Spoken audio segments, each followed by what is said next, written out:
আমি অ্যানাউন্স করছি রত্নদ্বীপের সাথে আমার মেয়ে চন্দনার বিয়ে দেব।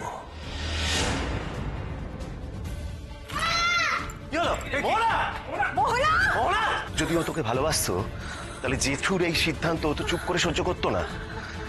আর তাছাড়া ওর সাথে কথা না বলে তো জেঠু ওরা চন্দনার বিয়ের কথা সবাইকে বলবে না। আমাকে জানতে হবে দাদা, না আমাকে জানতে হবে। শোন মৌরা, কোথায় যাচ্ছিস? এদের দুজনের বিয়ে হবে।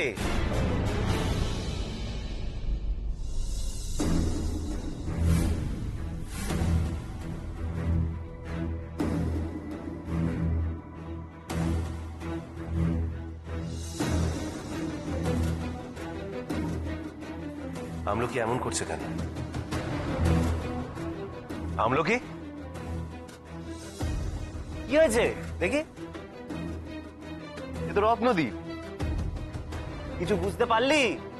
এই যে রত্নদ্বীপের সাথে চন্দনার বিয়ে হবে, এখানেই থাকবে তারপর ওরা, বুঝেছিস?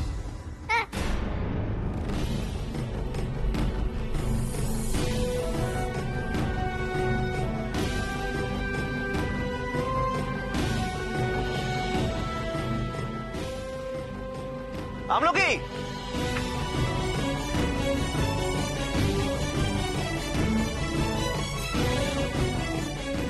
আমলকি এরকম কেন করলো? চন্দনা আর রত্নদ্বীপের বিয়ের কথা শুনে কি বলতে চাইলো?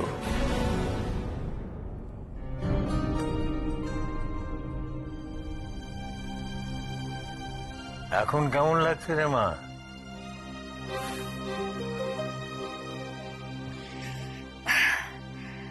এখন এখন ভালো আছি। আমি জানতাম জানিস তো, ও যেভাবে তোর সেবা যত্ন করলো তাতে তুই ভালো হয়ে উঠবি, এটা আমি জানতাম। ও মানে? আর বলিস না, আমার মনে হচ্ছে জানিস তো, ওর সেবা যত্নে তুই আগের থেকে অনেক অনেক অনেক ভালো হয়ে যাবি। আমি বুঝতে পারছি না আপনি কার কথা বলছেন। রত্নদ্বীপের কথা বলছি রে মা। রত্নদ্বীপ বাবু? হ্যাঁ, একটা বাইরের ছেলে হয়ে ও যেভাবে তোর সেবা করলো, সত্যি সত্যি আমরা অবাক হয়ে গিয়েছি। তুই ভাবতে পারবি না, ও কাউকে তোর পাশে ঘেঁষতে দিল না, কাউকে না, একা একা তোর সব সেবা করে গেল। আর আমাকে বলে গেল, আপনি ভাববেন না, চন্দনা ভালো হয়ে যাবে, চন্দনা ভালো হয়ে যাবে। তোর হাত ঘষলো, তোর পা ঘষলো। আমি এ মা, ছি, ওনাকে দিয়ে এসব কাজ আপনি কেন করাতে গেলেন? আমি কি করিয়েছি রে মা? ও নিজে নিজেই করেছে।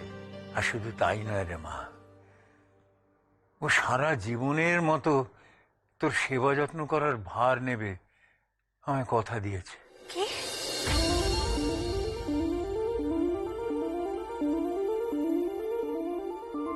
হ্যাঁ রে মা, ও তোকে বিয়ে করতে রাজি হয়েছে।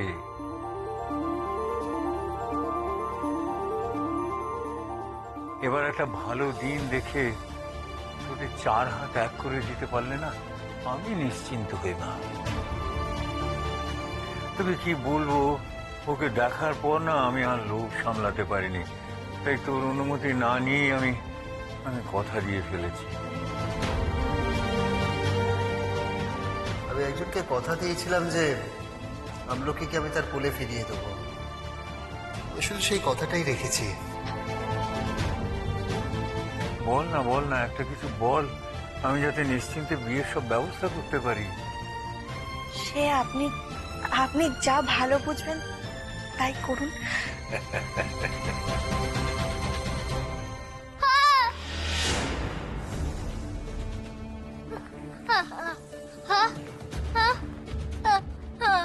এ মা, তুইও জেনে গেছিস? কি?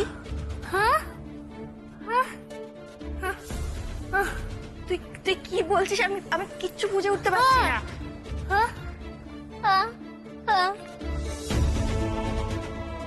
বিয়ে করব না?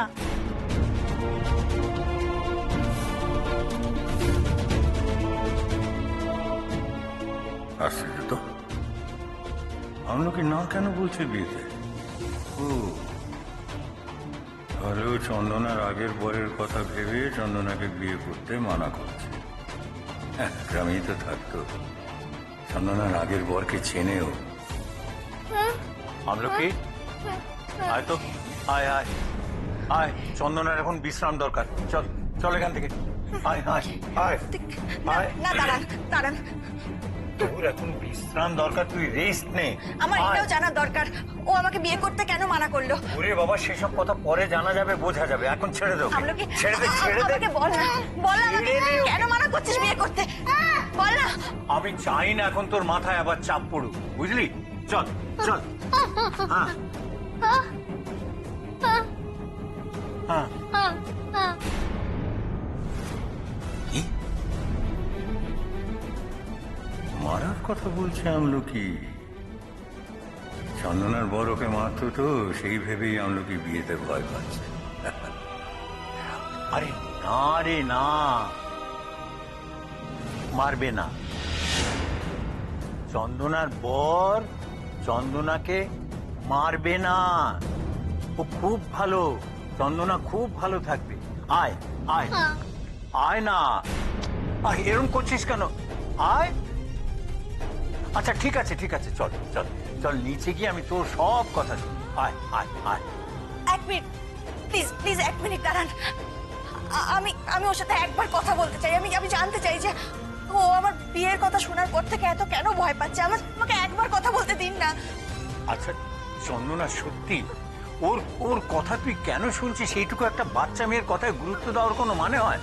চল, আমি বলছি চল, চল আমার সাথে, আয় আয়। কি হচ্ছে? হ্যাঁ,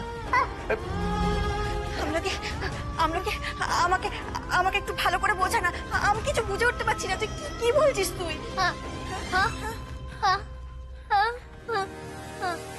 সামলাও আমলকিকে। আমি অনেক চেষ্টা করে চন্দনার বিয়ের ভিড় করছি, ও সেটা ভেঙে দিতে চাইছে। সামলাও। হয়েছেটা কি বলবে তো? ও চন্দনাকে বিয়ে করতে মানা করছে। আমি তোর কথা বুঝেছি, তুই বিয়ে করতে মানা করছিস, কিন্তু কেন কেন বিয়ে করতে মানা করছিস বল না আমাকে। প্লিজ ওকে সামলাও, তা নাহলে আমি কিন্তু ওকে আবার বাড়ির বাইরে করব। থামো তুমি, থামো, দাঁড়াও। বল না কি বলছিস, হ্যাঁ বল। আরেকবার বল, আমি কিছু বুঝতে পারছি না, কেন বলছিস এরকম? আমলকি, আমলকি, না, না। চল তোমা, চল খাবি, চল আয়। না না, ওকে ওকে নিয়ে যাবেন না, ও আমায় কিছু বলতে চায় ও আমায়। চন্দনা, চন্দনা, তুই আমলকির কথা নিয়ে মাথা ঘামাস না মা। দেখো ও কি বুঝেছে ঠিক মতন বুঝতে পারেনি, ভয় পেয়ে এরকম বলছে। তুই ভাবিস না, তুই খেয়ে নে তো, খেয়ে নে, খেয়ে ওষুধ খেতে হবে না? মোহনা ওর জন্য খাবার নিয়ে ওয়েট করছে, ও খায়নি তো এখনো না। ছাড়, আয় আয় মা, চলো খাবি, চল। না ও খায়নি, চল খাইনি, চল চল চল, খাবি, খেতে হবে না, এসো এসো এসো, যা যা, খেয়ে এসো, যা বাবা, খেয়ে এসো, যা।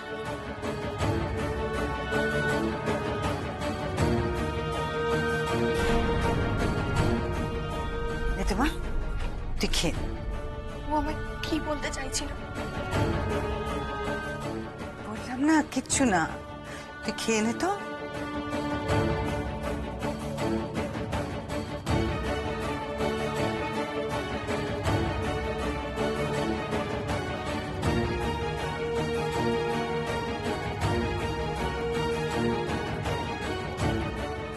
তুমি একটু এসো, তোমার সাথে কথা আছে।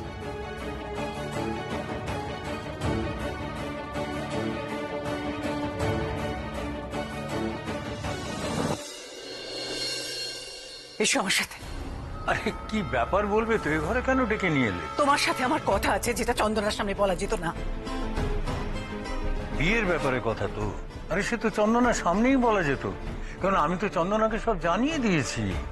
ও রাজি, সেই জন্যই তো আজ আমি এত খুশি। তুমি হুট করে এত বড় একটা সিদ্ধান্ত কেন নিতে গেলে বলো তো? আমাকে জানাবার পর্যন্ত একবার প্রয়োজন বোধ করলে না তুমি, কেন? না মানে আমি ঠিক বুঝতে পারছি না, তুমি কি অন্যরকম কোনো সিদ্ধান্তের কথা ভাবছো? তুমি নিজেই তো বলেছিলে যে রত্নদীপ খুব ভালো ছিল।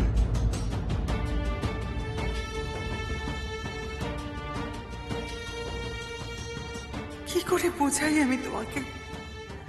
রত্নদীপ আমার কাছে ভালো ছেলে, কিন্তু চন্দনার জন্য নয়। আমার আরো একটা মেয়ে, সে যে রত্নদীপকে মন দিয়ে বসে আছে, এ কথা আমি তোমাকে বলবো কি করে? কি করে বোঝাবো? কি হলো, একেবারে চুপ করে গেলে? এরকম নয় তো শুধু কি না যে তোমাকে না জানিয়ে আমি একটা সিদ্ধান্ত নিয়েছি বলে তোমার রাগ হচ্ছে। তাহলে আমি হাত জোড় করে সরি বলছি। এবার তো ঠিক আছে। এবারে কিন্তু তোমাকে আমার একটা থ্যাঙ্কস জানাতে হবে, কেননা রত্নদীপকে জামাই করার প্রস্তাবটা কিন্তু আমিই দিয়েছি। প্রস্তাবটা দেওয়ার আগে একটু ভেবে দেখতে পারতে দাদা। কি ব্যাপার, সবাই একদম দল বেঁধে? না এসে পারলাম না। তুমি তো বলতে যে লাখ কথা না হলে বিয়ে হয় না। সেখানে ছেলেটার সম্পর্কে কোনো খোঁজ খবর না নিয়ে তুমি বিয়েতে হ্যাঁ করে দিলে। আমি কিন্তু আমার মেয়ের সঙ্গে ওরকম চালচলহীন ছেলের কখনোই বিয়ে দিতাম না।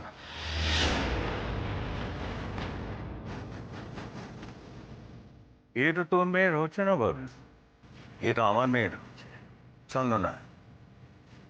তার ভালো মন্দটা নয় আমাকেই বুঝতে দে।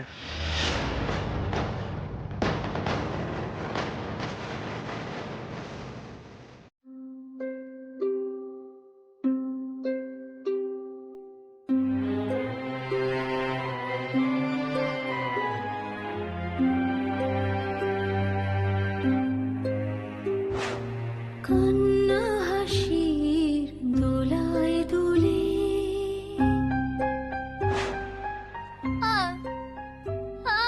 কন্যা হাসির দোলায় দোলে ছুটছে মেয়ে হারছে মেয়ে হেরে আবার লড়ছে মেয়ে থামাবে কার সাধ্য কি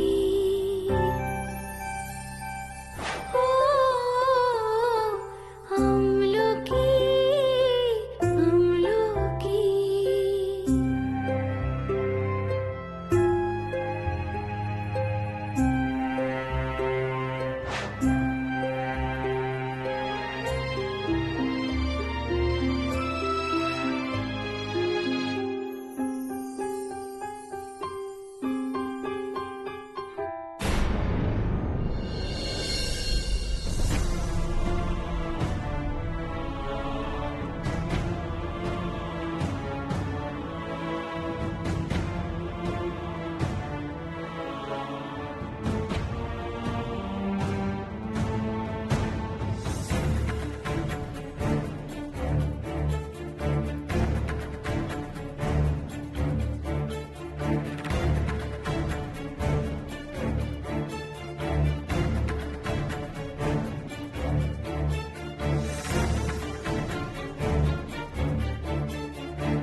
চলো, আমাদেরই ভুল, আমরা ভালোর জন্য এলাম। আর দেখো, এত ভালো করার দরকার নেই, শুধু বিয়েটা ভালোই ভালোই কেটে যাক সেটুকু দেখো, তাহলেই চলবে।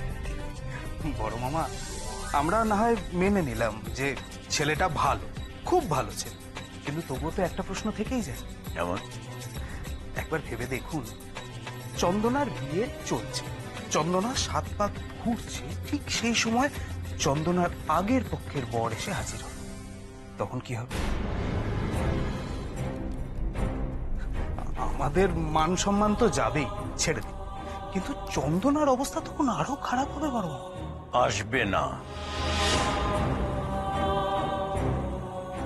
চন্দনার বর আসবে না, তাহলে হলো তো? তুমি এত জোর দিয়ে কি করে বলছো যে আসবে না? যদি আসে, যদি কোনো কোনো কেওস হয়, তখন কি হবে? আমি তো তোমাকে বললাম যে চন্দনার বর আসবে না, যে মৃত সে আসতে পারে না।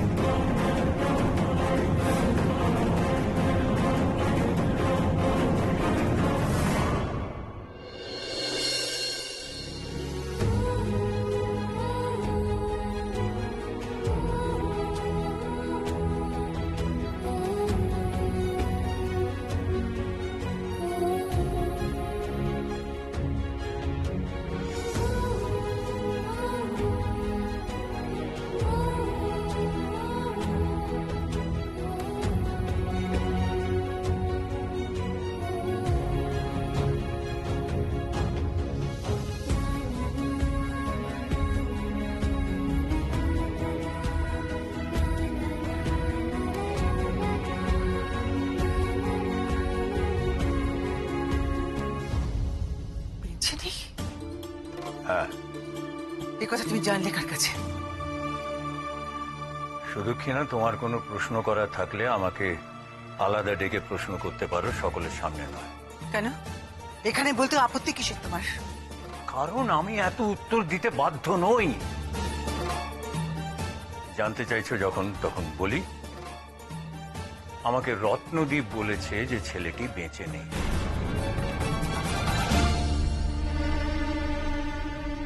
রত্নদীপ ওই গ্রামেরই ছেলে এবং ছেলেটির বন্ধু।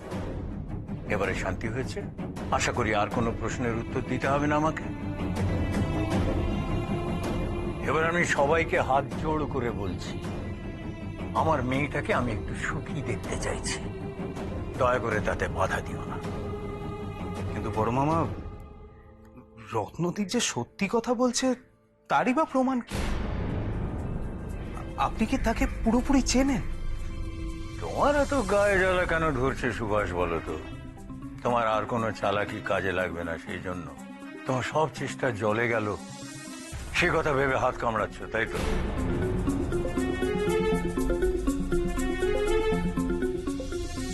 বড় মামা, এভাবে যদি বলেন তাহলে তো আমার আর বলার মতো কোনো কথাই থাকে না।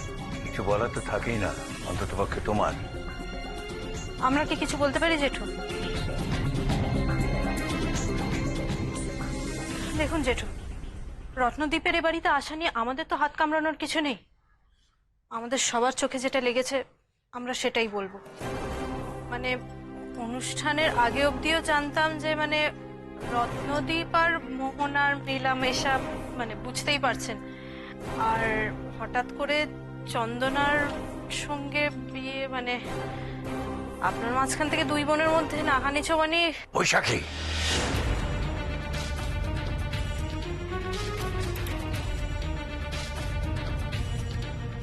নিজেকে তুমি কি মনে করো বৈশাখী?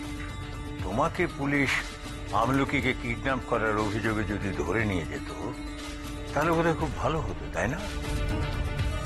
জেঠু, আপনি হঠাৎ এইসব কথা কেন বলছেন? এসব কথা বলতে তুমি আমাকে বাধ্য করাচ্ছ।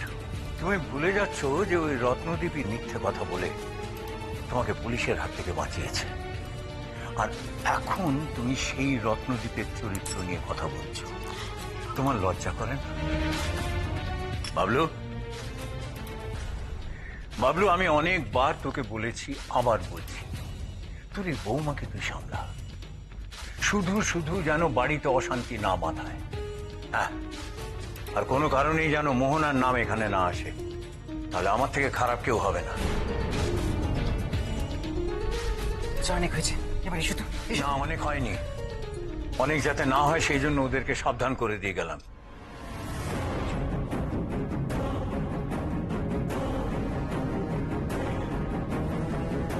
বৌমা, চলো চলো।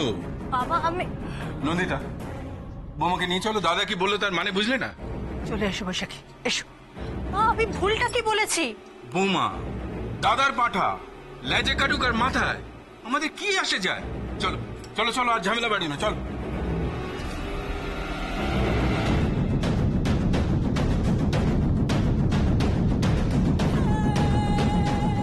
কিন্তু আমার যে অনেক কিছু এসে যায়, কোন দিকে কাটলে আমার লাভ বেশি সেটা তো আমাকে ভাবতেই হবে।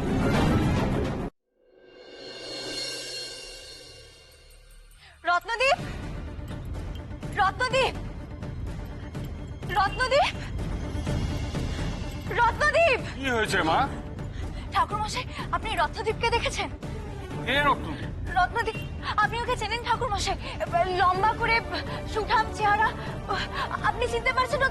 চশমা পরা ভদ্রলোক। এবার বুঝেছি তুমি কার কথা বলছো। মা, সে তো রোজ রাতে এখানে থাকে না। এখানে থাকে না? না, এখানে থাকে না। না, তা কি করে হয়? ওনার তো এই মন্দির ছাড়া অন্য কোথাও যাওয়ারও জায়গা নেই ঠাকুরমশাই। ঠাকুরমশাই বিশ্বাস করুন, ওর সঙ্গে আমার প্রচন্ড দরকারি কথা চোখে, ওর সঙ্গে আমার দেখা করতে হবে, এক্ষুনি কথা বলার আছে। আপনি জানেন না ও কোথায় থাকে? তা তো জানি নে মা, এখানে কত জায়গা থেকে কত লোক আসে।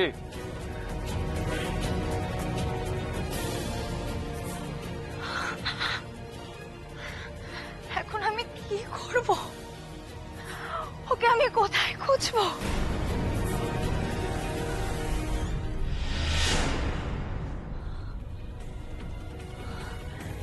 তুমি আমাকে কোন বিপদে ফেললে ঠাকুর? কোন বিপদে ফেললে? এখন আমি ওকে কোথায় খুঁজবো? ওকে ছাড়া যে আমি মরে যাবো ঠাকুর, আমি বাঁচবো না ওকে ছাড়া।